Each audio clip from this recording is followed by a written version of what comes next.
online dan offline juga supaya jangkauannya lebih luas.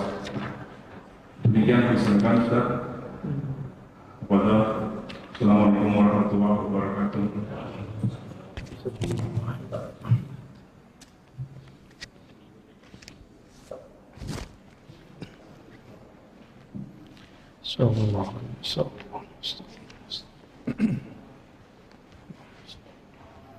Assalamualaikum warahmatullahi wabarakatuh. Alhamdulillah rabbil alamin alladhi ja'ala nabiyyana Muhammad sallallahu alaihi wasallam khuluqahul Qur'an. Nahmaduhu nasta'inuhu nastaghfiruh wa na'udzu billahi min shururi anfusina wa min sayyiati a'malina. Man yahdihillahu fala mudilla lahu wa man yudlil fala hadiya lahu. Amma ba'du. Baik Bapak Ibu saudara makan Allah, insyaallah kitab yang akan kita gunakan kitab Mukhtasar Ihya. Tapi saya punya 3 kitab Mukhtasar Ihya yang ketemu yang terbaru. Judulnya Mau'izatul Mu'minin min Ihya Ulumuddin. Isinya sama. Ya. Cuma ini diikhtisar oleh ahli hadis Syekh Jamaluddin Al-Qasimi. Kalau yang biasa saya pakai itu karya saudaranya Imam Ghazali bernama Ahmad bin Muhammad Al-Ghazali.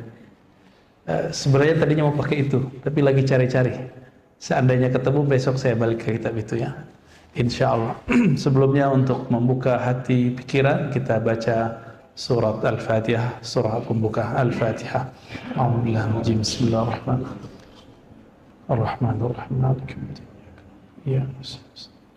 Siratal ladzina an'amta 'alaihim ghairil maghdubi 'alaihim waladdallin.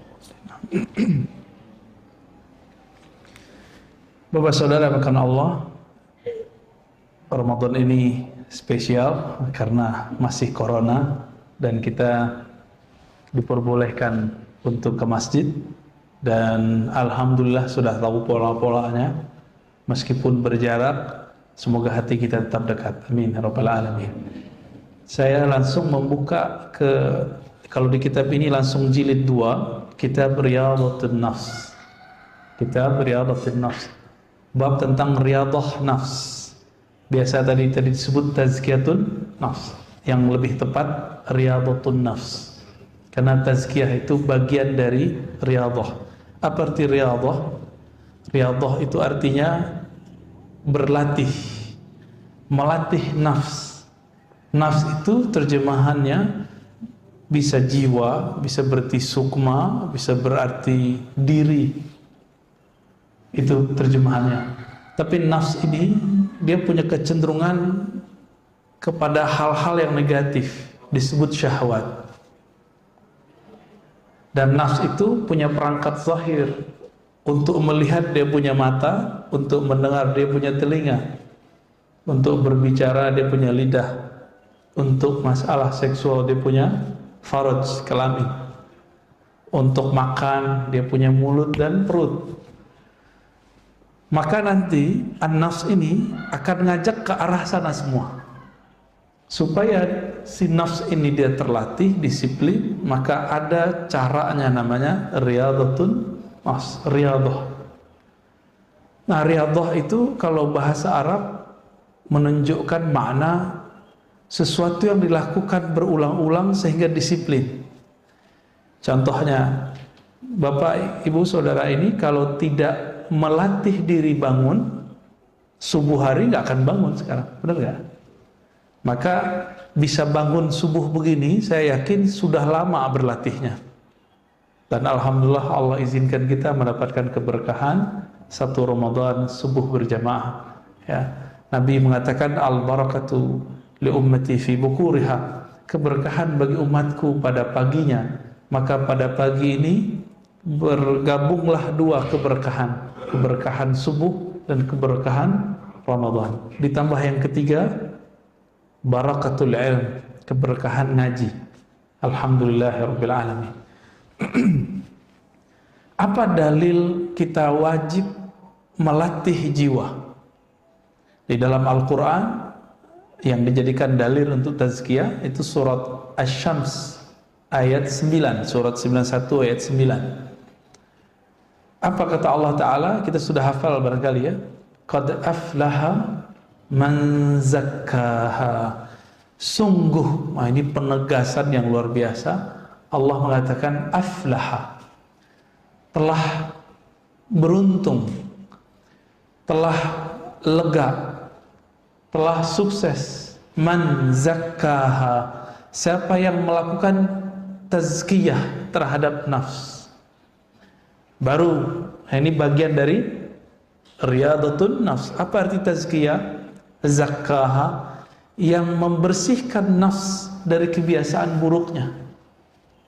Jam segini enaknya tidur atau duduk ngaji, kata nafs. Kata nafs gimana Pak? Tidur. Tapi kita punya sisi lain namanya kolbu. Kolbu itu maunya ngaji Pak. Jadi yang duduk sekarang itu yang punya kolbu itu. Jadi kolbunya lagi hidup. Ini yang dikatakan dalam surat Qaf ya, sesungguhnya peringatan itu hanya dapat disentuh, dicapai liman kana lahu qalbun, bagi orang yang punya kolbu. Maka ini semacam pujian dari Allah untuk kita yang mau memfasilitasi kolbu. Kita sudah fasilitasi tubuh, nafs, jiwa kita dengan tidur ya. Alhamdulillah masih ada yang mau menyempatkan untuk membersihkan kolbunya. Semoga saya yang diizinkan Allah ngajar kitab ini dan Bapak Ibu Saudara yang diizinkan Allah belajar, Allah jadikan orang yang termasuk kepada surat Asy-Syams ayat 9 ini. Sungguh beruntung orang yang membersihkan jiwanya. Ya, zakkaha, ha di situ nya berarti nafs, jiwa. Sebaliknya kalau beruntung lawannya apa? Rugi. Wa qad khaba man dassaha, ayat 10-nya. Dan sungguh khaba itu rugi, serugi-ruginya. Jadi orang itu jiwanya kosong. Kalau apa? Man dassaha, orang yang membiarkan jiwanya mengikuti alur nafsnya. Nafs itu maunya ke bawah, kehendaknya itu rendah semua. Kalau makan, ya ujungnya kan jadi buang air besar juga, air kecil. Semuanya rendah. Sedangkan kolbu maunya kita naik. Oleh karena itu,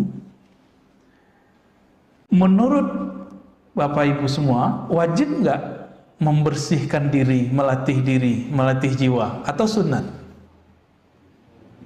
Wajib. Itu wajib. Maka orang-orang yang mengatakannya sunat, berarti dia belum faham Islam, iman, ihsan. Sholat itu wajib. Tapi sebelum sholat kita ngapain?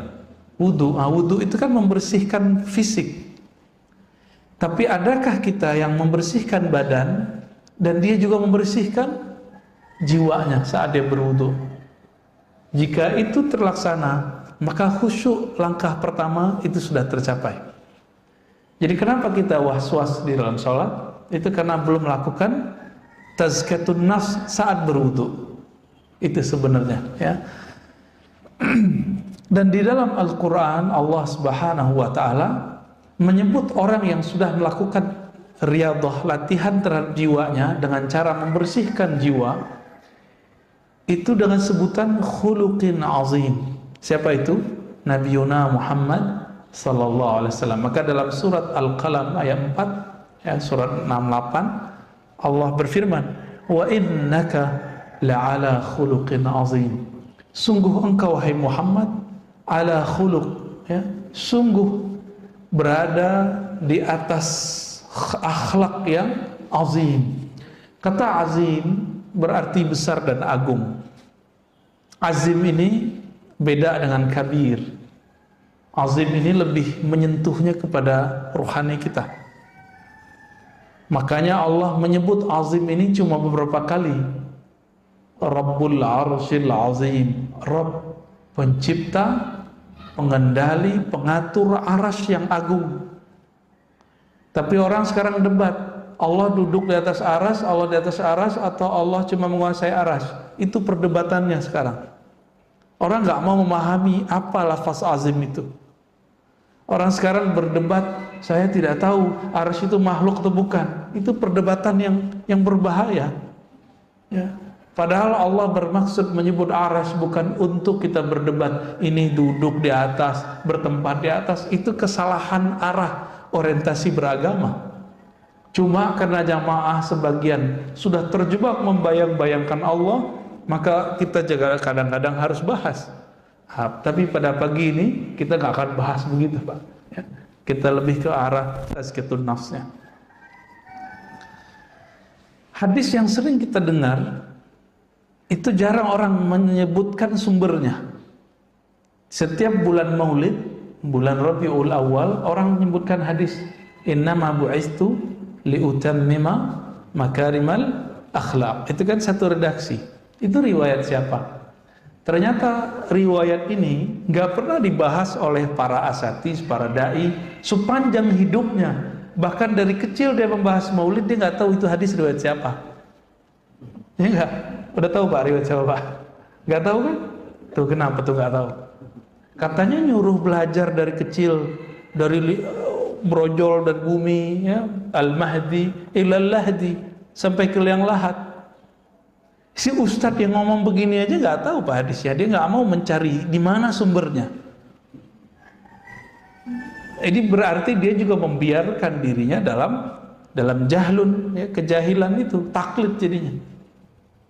Nah, setelah kita teliti, di sini nggak disebutkan rawinya, ya. Itu ternyata ketemu redaksi ini dalam riwayat Imam Malik, riwayat Imam Baihaqi, Imam Tabrani, riwayat Imam Ahmad dengan redaksi yang bermacam-macam. Ada yang kalau di sini liutammima, untuk menyempurnakan akhlak. Ada yang lafaznya yang lain, ya, usliha atau lafaz sejenisnya mahasinal akhlak, ya. Maka agama itu, goalnya beragama itu akhlak yang azim tadi. Maka akhlak yang azim ini meskipun tidak memberikan orang duit, tapi kalau akhlaknya azim, nggak dikasih duit pun orang ridho. Kita ngasih orang duit, orang seneng Pak, tapi kita omongin dasar lo pengemis, gimana Pak? Seneng nggak dia? Maka beda, berbagi itu tanda orang yang suka bersedekah. Tetapi akhlak inilah yang akan mempertahankan ini amal naik gak ke langit.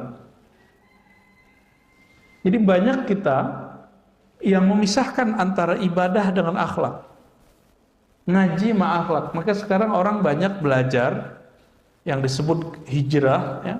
Tapi hijrahnya kok malah jadi galak sama orang tuanya, jadi serem sama jamaah, ya. Jadi suka nyalah-nyalahin orang. Ini kan berarti akhlaknya gagal. Berarti dia belum nemu qad aflaha man zakkaha. Maka teman-teman yang belajar agamanya membuat kita konflik dengan orang, coba dikaji lagi dan ditanya lagi hatinya. Ini emang begini agama yang Nabi ajarkan? Coba tanya-tanya lagi dalam hati itu. Menyalahkan, membenarkan itu bukan urusan kolbu, itu urusan di sini Pak. Itu beragamanya baru masih sampai di sini. Dalam ilmu akliyat itu disebutkan akal ini tugasnya dua aja, membenarkan atau menolak, menyalahkan. Jadi kalau orang suka nyalah-nyalahin, ini belum dapat ya. Akhlak itu dari sini, dari dalam kolbu, ya.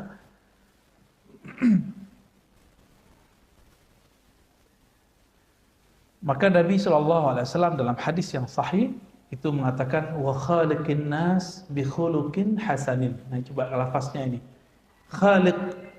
Khaliqi, khalaqa yukhaliqu mukhalaqah.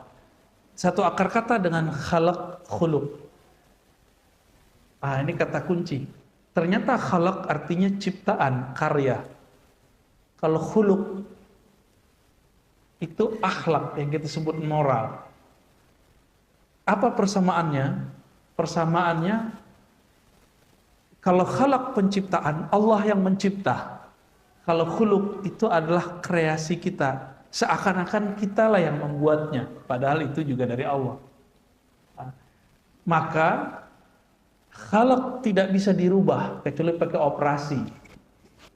Operasi apa Pak? Biar hidungnya agak mancungan dikit.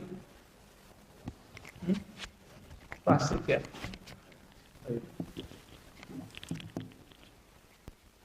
Jadi pada dasarnya wajah nggak bisa dirubah, tapi akhlak bisa dirubah nggak? Bisa. Nabi Muhammad SAW ketika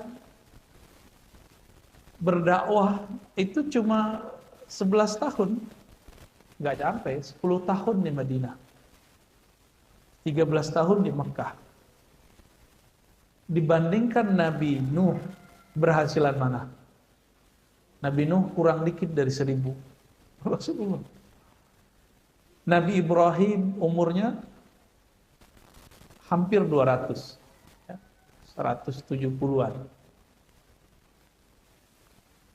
Nabi Musa juga begitu. Tapi Nabi lebih besar. Kenapa? Karena khuluqin azim, akhlak beliau lebih besar. Masih ingat kisah ada sahabat Nabi?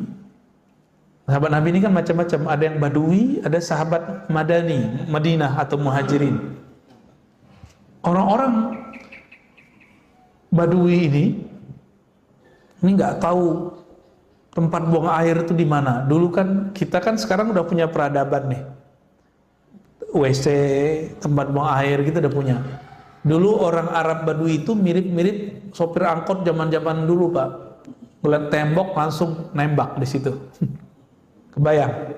Nah, orang Arab Badui itu gitu. Masuk ke masjid, ngeliat ada tembok. Kebayang sama dia apa? Mau langsung bawa air kecil di situ. Ya mirip-mirip kayak, mohon maaf ya, sering nggak dulu? Saya sering Pak naik angkot waktu mahasiswa dulu, ada tembok nih, langsung aja dia ke situ. Ya jadi tembok-tembok tepi jalan tuh jadi korban. Kadang-kadang ke bannya ya. Nah itu sampai sekarang masih tuh, sopir-sopir truk tuh masih begitu.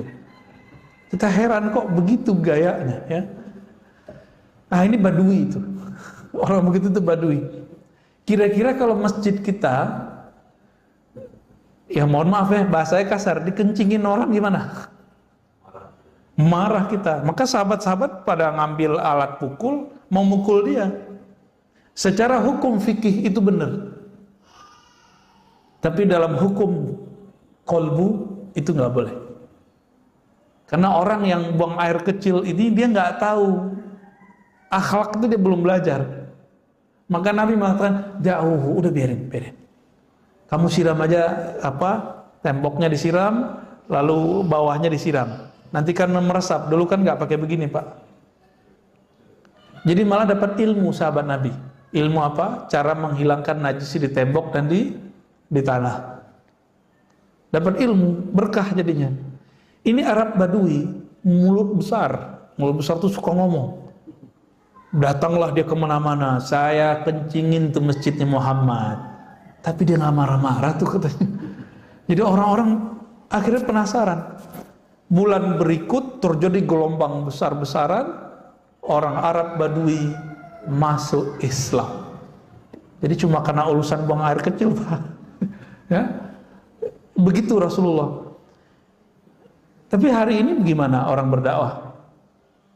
Nggak begitu. Cuma ngaji di YouTube, ngaji di TV, berantem di masjid. Maka masjid itu jadi tempat suka berantem hari ini. Ya enggak? Ya, masjid ini mungkin pernah berantem dulu ya. Apa kata Nabi? Wa khaliqin nas bi khuluqin hasan. Hendaklah kamu berusaha berakhlak, bermoral, menciptakan kondisi kepada nas. Nas ini bukan hanya orang beriman. Siapa aja, apalagi orang yang beriman. Bi khuluqin hasanin. Dengan khuluq, dengan akhlak yang hasan. Hasan itu bagus. Maka orang-orang naik pangkat di sisi Allah itu bukan karena dia banyak sholatnya, tapi karena dia bagus akhlaknya. Di masa Rasulullah SAW ada seorang perempuan yang setiap hari sholat tahajud, setiap malam tahajud, setiap hari dia sholat zikir. Tapi Nabi mengatakan finnar, dia masuk neraka. Kenapa? Kesolehannya baru sampai di fisik. Tapi ada seorang sahabat Nabi, beliau mengatakan fil jannah, orang ini masuk surga. Semua hadis ini sahih, ada dalam kitab Sahih Bukhari dan Muslim. Ketika diteliti, ternyata orangnya punya cuma satu akhlak. Apa akhlaknya? Salamatus sadr. Dia tidak pernah menyimpan kebencian kepada orang. Kita baru masuk masjid udah ngelihat nih ahli bid'ah nih ya. Oh ini beda faham nih. Pasti begitu ya. Nah, coba sekarang kalau masuk masjid baca doa. Apa doanya? Allahumma inni as'aluka, Allahumma ftahli abwaaba rahmatik ya. Kalau as'alukanya keluar ya. Allahumma ftahli abwaaba rahmatik. Ya Allah, bukakan kepadaku bukan satu pintu tapi abwab. Apa arti abwab? Pintu, banyak pintu. Banyak pintu rahmat Engkau ya Allah. Maka banyak pintu di sini. Jangan cuma beribadah di masjid, sapa orang, ya senyum kepada orang. Cuma sekarang kita nggak bisa senyum orang, Pak. Ketutup. Ya, maka sekarang ngangguk. Kita nunjukin kerendahan hati dengan cara ngangguk, ya. Mata yang teduh itu sudah cukup sebenarnya. Berdasarkan itu juga Nabi Shallallahu Alaihi Wasallam menyimpulkan, apa kata beliau ketika ditanya ayyul mu'minina afdal, orang beriman yang paling hebat itu siapa wahai Rasulullah? Jawaban beliau ahsanuhum khuluqa, orang yang paling bagus, paling sempurna akhlaknya. Dan akhlak itu Bapak Saudara makan Allah bukanlah hiasan fisik, dia ada di dalam kolbu. Jika di kolbunya tidak dibersihkan, maka tidak akan muncul akhlak yang bagus.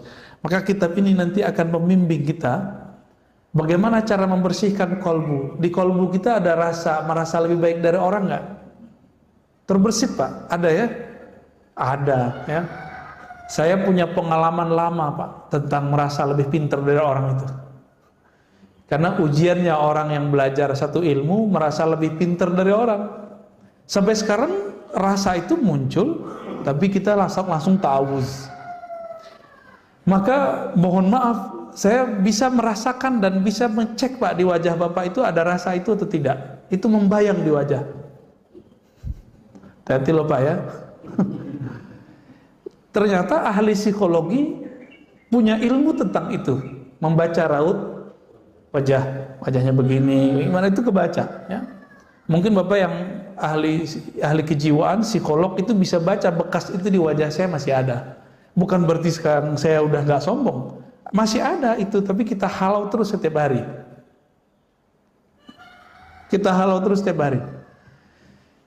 Yang paling berat itu orang berilmu, dia merasa lebih banyak ilmunya daripada orang lain. Kalau Bapak yang banyak duit, banyak harta, paling kekayaan itu cuma sebatas fisik. Tapi orang berilmu itu kesombongannya terbawa bahkan dalam zikirnya, dalam baca Qur'annya, dalam sholatnya. Maka tadi itu kalau Bapak sensitif kolbunya itu bisa merasakan begitu sensitifnya kolbu. Bukan seuzon Bapak ya. Orang yang kemudian merasa dirinya sholatnya itu paling benar itu kerasa. Maka Abdullah bin Amr mengatakan ya, Nabi ya, dari Nabi beliau bersabda, yang pertama kali dicabut di akhir zaman adalah khusyuk. Awwalu ma rufi'a qabla yaumil qiyamah al-khusyuk. Yang pertama dicabut di akhir zaman itu khusyuk. Khusyuk itu kan urusan mata yang tunduk. Secara zahir, secara batin kolbunya tunduk kepada Allah. Khusyuk ini salah satu akhlak orang yang sholat. Orang kalau khusyuk sholatnya pasti dia tawadhu kepada orang lain. Ini enggak ya. Kita merasakan itu. Untung masjid ini enggak terlalu banyak. Abu Hurairah lagi duduk, dia ngerasa enggak nyaman Pak. Hadisnya sahih ya, ada diceritakan dalam Riyadhus Shalihin juga, dikumpulkan hadis itu. Dia merasa ada sahabat ini lagi panas, aura badannya. Akhirnya beliau mengatakan, siapakah di antara kalian yang bertengkar hari ini, yang mutus silaturahmi hari ini? Itu orang yang bertengkar, itu pasti panas hawanya. Abu Hurairah ini zikirnya setiap hari 12.000, maka kolbunya lebih tajam dari kolbu-kolbu kita. Duduk sama dia sudah bisa merasakan getaran-getaran hati orang. Ini bukan masalah gaib, itu bukan gaib, Pak. Orang silat aja bisa membaca cakra, masa Abu Hurairah yang zikir 12.000 nggak bisa? Ya, lebih canggih Abu Hurairah. Maka beliau nggak tuduh kamu nggak.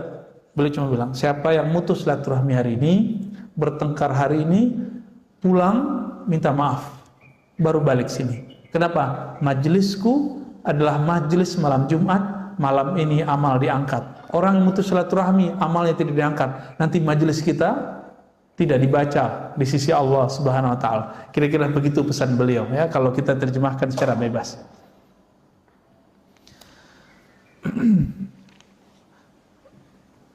Di dalam Al-Qur'an itu pesan akhlaknya sangat banyak.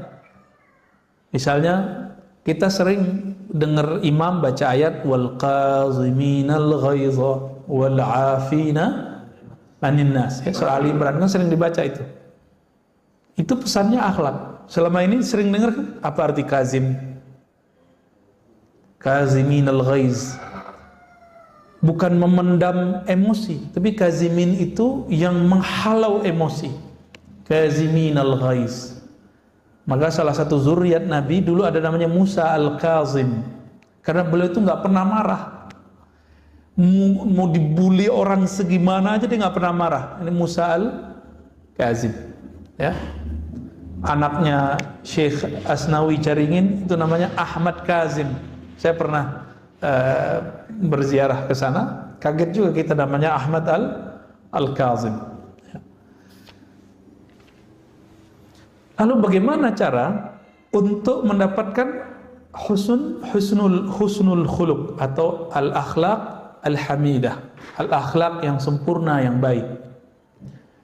Beliau memberikan tips kepada kita.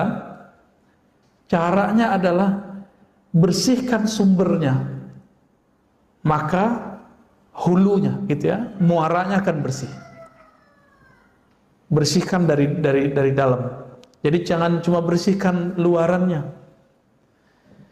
Saya hijrah nih, ganti pakaian dari pakaian biasa ya, robek-robek sekarang pakai gamis. Itu bisa merubah akhlak nggak?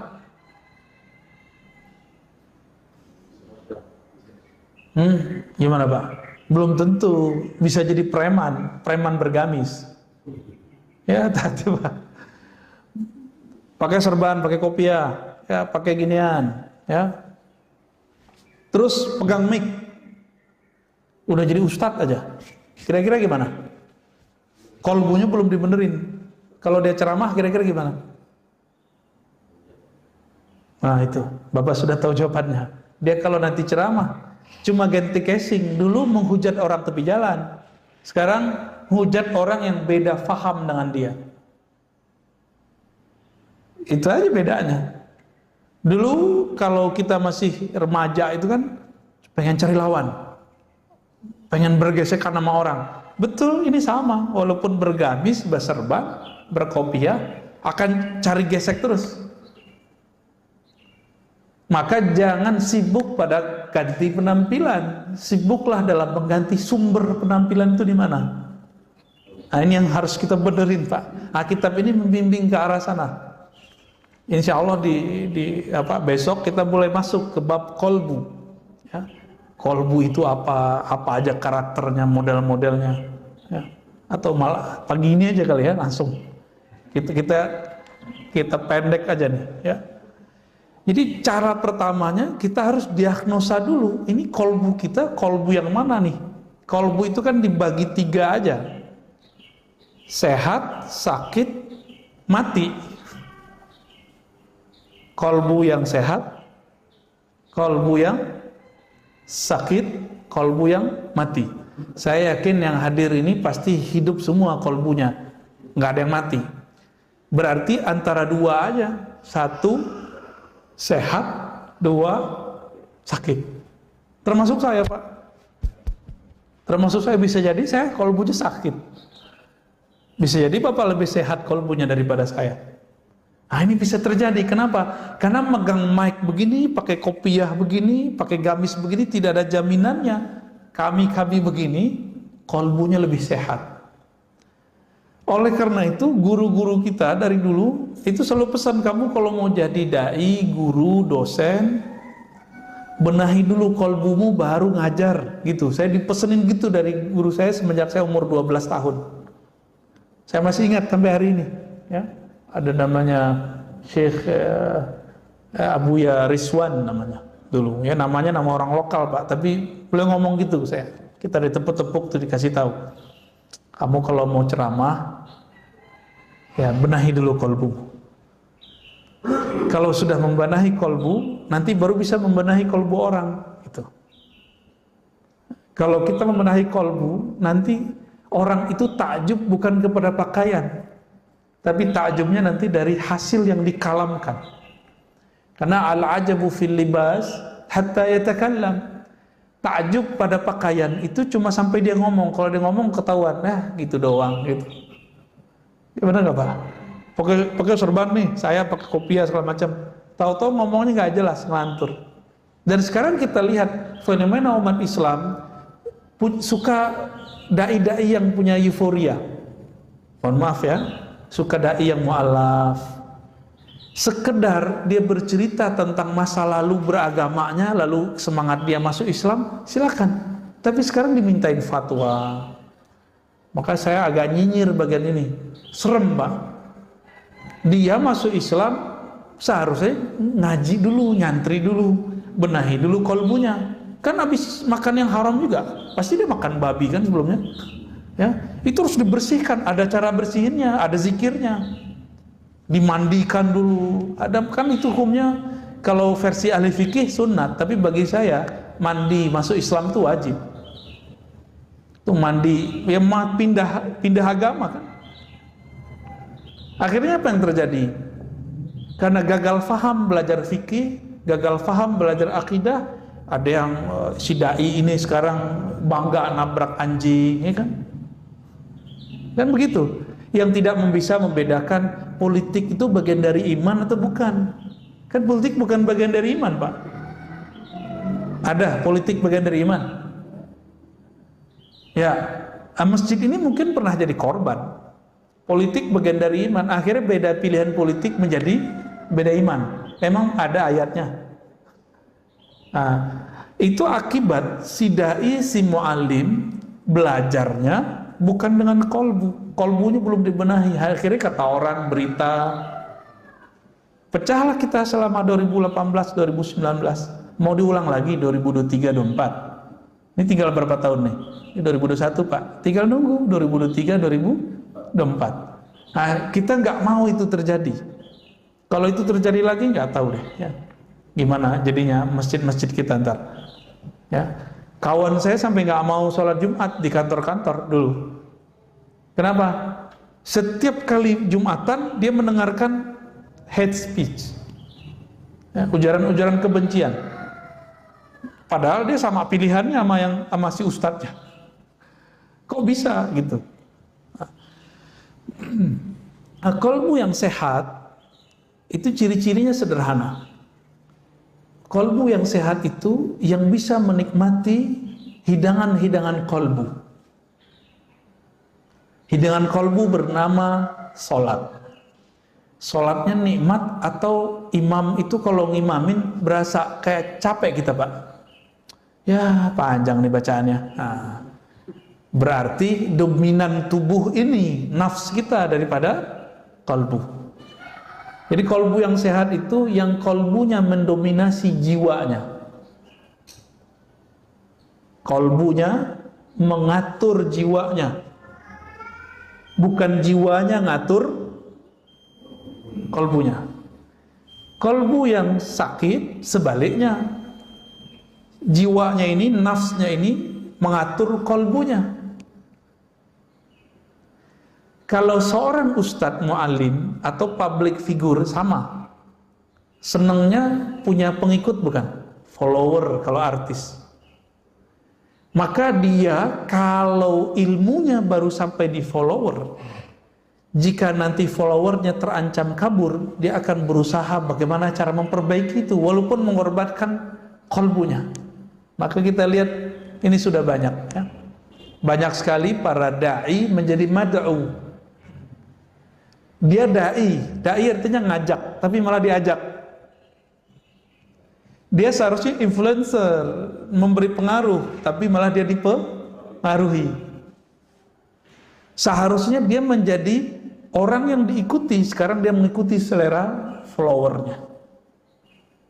Pilih mana? Kira-kira gimana Pak? Itu menyaksikan nggak? Banyak yang begitu? Banyak Pak. Dulu teman kita lurus, ngajar-ngajar aja. Sekarang karena jamaah sekitarnya itu ingin menggiring dia ke arah politik praktis, dia sekarang ngomong politik praktis.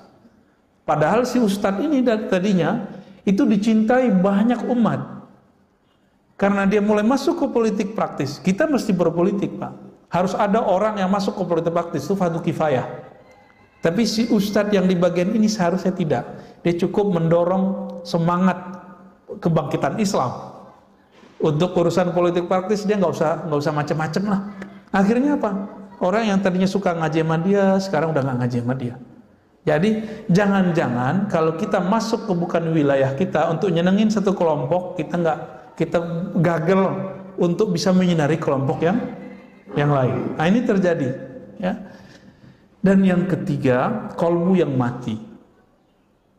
Kalau yang sakit tadi itu ayatnya fi qulubihim maradun fazadahumullahu maradan. Di kolbu mereka ada penyakit. Kalau sekali kita biarkan penyakit itu, maka penyakit akan bertambah.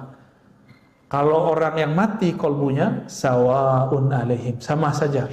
Kamu ajak, nggak ada efeknya. Ramadan datang, Ramadan nggak datang, dia begitu-gitu aja. Saya berhusnuzon kita antara sakit dan sehat itu kayaknya sekarang ya. Bener ya? Ceknya tadi sholatnya khusyuk nggak? Nggak ya? Nggak apa-apa Pak. Tapi pengen khusyuk kan? Berarti normal, sehat. Ada keinginan mau sehat. Kalau kita badan sakit, datang ke dokter nggak? Nah, Bapak mau ngaji begini kan berarti pengen bener kolbunya. Waras berarti kolbunya. Ya. Kalau ada orang sakit nggak mau berobat, waras nggak? Mungkin dia habis kena brainwash. Saya pakai herbal aja Ustaz. Ya betul, tapi kalau penyakitnya parah bisa nggak pakai herbal biasa? Indonesia sekarang belum populer, dokter herbal itu belum populer. Baru muncul nih kan di YouTube nih beberapa dokter, tapi juga dia kepekarannya bukan di herbal. Herbal ini kan masalah lagi. Nah, akhirnya kena cuci otak dia nggak mau berobat. Apa yang terjadi? Sakitnya tambah parah begitu. Inilah sekarang yang terjadi. Ketika ilmu tentang obat hati ini dianggap sesat, maka yang terjadi adalah orang tambah jauh dari ilmu ini. Mungkin karena penamaan ilmunya tidak cocok. Disebut ilmu ini misalnya ilmu tasawuf. Akhirnya orang ganti nama, tazkiyatun nafs. Kalau saya nyebutnya riyadatun nafs. Ya, nyebutnya riyadah, latihan nafs. Kalau mau disebut karena kitabnya menyebutkan itu, ya. Nah, insya Allah nanti kita akan cek penyakit apa aja yang ada di kolbu. Cara diagnosanya 1, 2, 3. Kalau ada berarti positif kena virus penyakit kolbu. Nanti dari cara kita mengetahui itu sebab-sebabnya apa akan ketahuan cara ngobatin kolbunya. Nanti ada bertahap insya Allah ya. Insya Allah ke pertemuan besok kita akan mulai masuk ke penyakit pertama dalam kolbu, yaitu al-kibr ya. Penyakit sombong dan turunannya nanti insya Allah. Ini penyakit paling tua, penyakit yang dulu pernah diidap oleh iblis dan sampai sekarang nggak sembuh-sembuh. Ya, semoga Allah jaga kolbu kita dari selainnya. Amin ya rabbal alamin. Ada diskusi Pak? Apa udah? Cukup ya?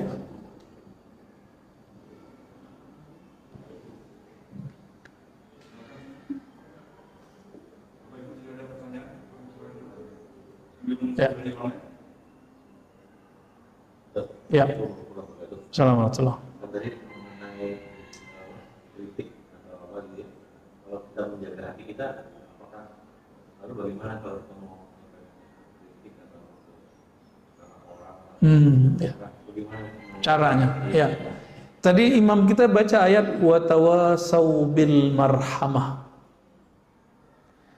Kita selama ini fokus di surat Al-Asr. Wa tawasau bil haq. Berwasiat dengan kebenaran. Jadi kita ngerasa benar nih. Nah, ini dosanya para pemberi kritik merasa benar. Itu kesalahannya. Karena dia merasa benar, muncullah kesombongan, dirinya lebih benar dari yang dia kritik. Nah, berarti dia belum benar-benar berwasiat. Maka di surat tadi Al-Balad tadi ya, wa tawasau bil marhamah, dan hendaklah mereka saling berwasiat ya, dengan cara marhamah. Apa arti marhamah? Penuh kasih sayang. Jadi kalau negur orang tuh jangan, ini bid'ah nih. Gak begitu caranya. Imam Syafi'i itu menegur lama. Beliau Imam Salafus Saleh. Apa kata beliau? Engkau kalau menegurku depan orang, jangan salahkan jika hatiku, nafsku, jiwaku susah nerimanya. Jadi kalau menegur gimana? Ajak ke ruang berdua. Terus apa? Lafaznya. Kata-katanya menunjukkan kita cinta kepada dia. Maka Imam Sya'rani mengatakan, kamu jangan mengkritik orang, nasihati orang, berdakwah sampai hatimu berniat ingin rahmat turun kepadamu dan turun kepada. Jadi bukan kita tuh kayak mau nyalahin orang, menyudutkan orang tuh nggak ada.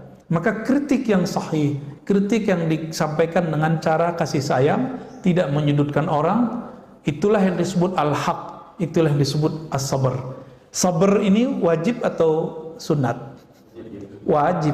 Jadi kalau orang nggak dengerin kita sekali, kita marah nggak? Jadi kalau ada orang yang mengkritik, lalu dia marah-marah dalam mengkritik, marah-marah menasihati, orang yang mengkritik ini yang butuh dinasihati sebenarnya. Benar gak tuh? Ya, dia mengkritik orang tapi nggak sabaran. Yang butuh dikritik siapa sih? Ya. Yang butuh diperbaiki siapa? Yang marah-marah ini atau yang dimarahi? Nah, jadi ayatnya udah tiga cara berarti. Jadi cara mengkritisi orang itu pertama yang disampaikan mengarah kepada kebenaran, bukan merasa paling benar. Yang kedua bisabri, kita harus sabar, dan kesabaran itu nggak mungkin kalau tidak bil marhamah, dengan kasih sayang. Dan Allah Subhanahu wa taala membuka semua ayat Al-Qur'an, semua surat Al-Qur'an kecuali satu surat Al-Bara'ah At-Taubah, semuanya dengan marhamah. Bismillahirrahmanirrahim. Jadi Allah itu ingin kita ini tidak membayangkannya seserem guru-guru sekarang membayangkan Allah tentang Allah ke anak-anak. Coba anak-anak itu membayangin Allah itu neraka, Allah itu pemarah. Kamu begini loh, neraka loh, entar siksa Allah loh, gitu. Jarang orang itu yang berbicara Allah itu sayang deh, kalau kamu begini kamu disayang Allah, itu jarang. Jadi kita ini metode ngajarnya bukan metode marhamah, metodenya metode ghadab, marah aja bawaannya. Akhirnya sekarang beragama itu manhajul ghadabiyah, manhaj marah-marah. Loh, beragama kok marah-marah? Nabi kalau marah-marah nggak mungkin 11 tahun kurang di Madinah berhasil mengislamkan Arab dan Islamnya sampai ke negeri ini. Kalau dulu wali-wali yang datang ke negeri ini marah-marah ngelihat ada tradisi Hindu, Buddha, nggak mungkin Pak bisa mengislamkan Bapak ini. Mungkin lahir kafir kali ini. Itu tiga itu. Ya, ini teknik dalam Al-Quran. Silakan dipakai cara mengkritisi, cara memberi masukan kepada orang, tidak merasa paling benar tapi mengarahkan kepada kebenaran. Yang kedua, sabar. Sabar itu bukan nyinyir, Pak. Sabar itu kita berulang-ulang menunjukkan. Dan yang ketiga tadi marhamah. Saya lupa, kalau lafaznya tawasau itu wazannya tafa'ala. Di situ menunjukkan bahwa kita terlibat di dalamnya, bukan hanya dalam lisan, Tapi sebelum kita mewasiatkan orang, kita sudah masuk dulu ke apa yang kita wasiatkan. Nah, itu berarti 4 sebenarnya Pak. 4 ya. Jadi kita sendiri sudah di situ. Ya. Cukup? Ada? Oh ya. Seperti yang banyak orang. Di online, bagaimana kalau kita melihat kawan kita sudah berjilbab sebenarnya, tapi di status fotonya tidak pakai jilbab. Terus buat lomba dancing. Nah, ini beliau ingin mengingatkan beliau, bagaimana caranya supaya tidak menyinggung.